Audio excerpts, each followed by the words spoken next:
Insert the missing number. Well, this one's very simple.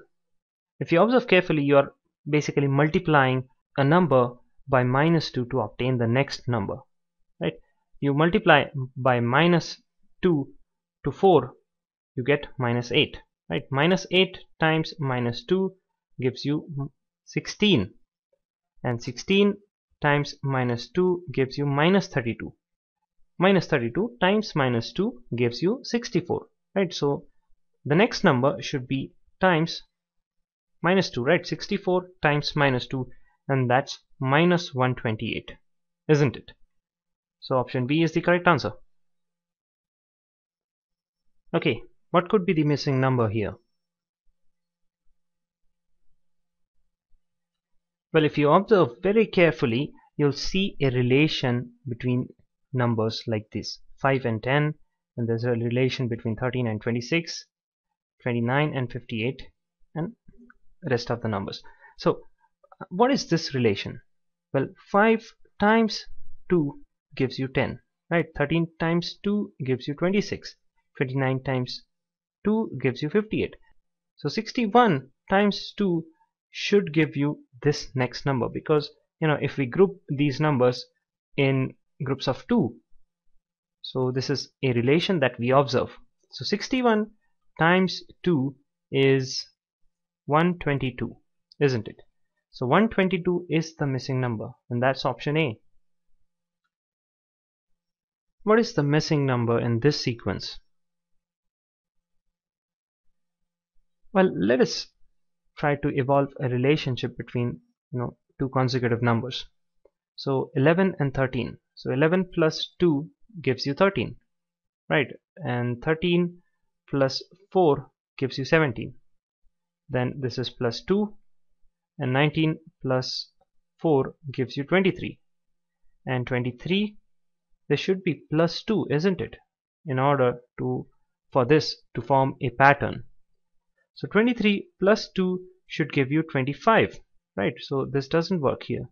So we need to evolve some other method, right? So for this you need to strain your mind a little bit. If you observe closely, you'll see that all of these numbers are prime numbers. 11 is prime, 13 is prime, 17 is prime, the next prime is 19, next is 23. So continuing all of these. What could be the prime number next to 41? Well, the prime number next to 41 is 43. Right, so option A is the correct answer. Let us solve this question. What could be the missing number? Well, what is the relation between the first two numbers? Well, 16 times 2 gives you 32, and plus 1 gives you 33, isn't it? Let's see what is the relation between 33 and 65. 33 times 2 will give you 66, and minus 1 will give you 65, right? Let's see what is the relation between 65 and 131. So 65 times 2 gives you 130, and plus 1 gives you 131. And similarly, 131 times 2 gives you 262, and minus 1 gives you 261. Right, so basically there is a pattern getting formed. First you multiply the number by 2 and then add it. Next you multiply the number and subtract 1. Then multiply the number by 2 and then add 1. Then again multiply the number by 2 and then subtract 1. Right? So you basically multiply the number by 2, that is double the number, add 1. Then double the number, subtract 1. Double the number, add 1. Double the number, subtract 1. So this is the pattern that is getting followed. So what could be the next number? Well, 261 times 2.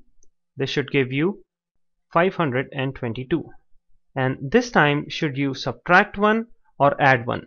Well, to obtain the previous number you subtracted 1. So this time you are going to add 1. Right, so 522 plus 1 should give you 523. Right, and that is the missing number, and that's option A. Insert the missing number in this sequence now. Well, if you observe carefully, you'll see that there are two series getting followed. One is the series that starts with 3, another is the one that starts with 7. Right, so this series starts with 3 and the other series starts with 7.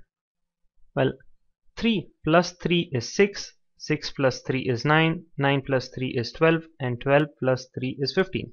Right, so this series is correct, but this doesn't lead to this fill in the blank, right, this blank. So we need to take into account the other series, right, 7 to 5 to 3 to 1 to our blank space. So 7 minus 2 gives you 5, 5 minus 2 again gives you 3, 3 minus 2 gives you 1, and 1 minus 2 should give you minus 1, isn't it? So we found the missing number, and that is option C.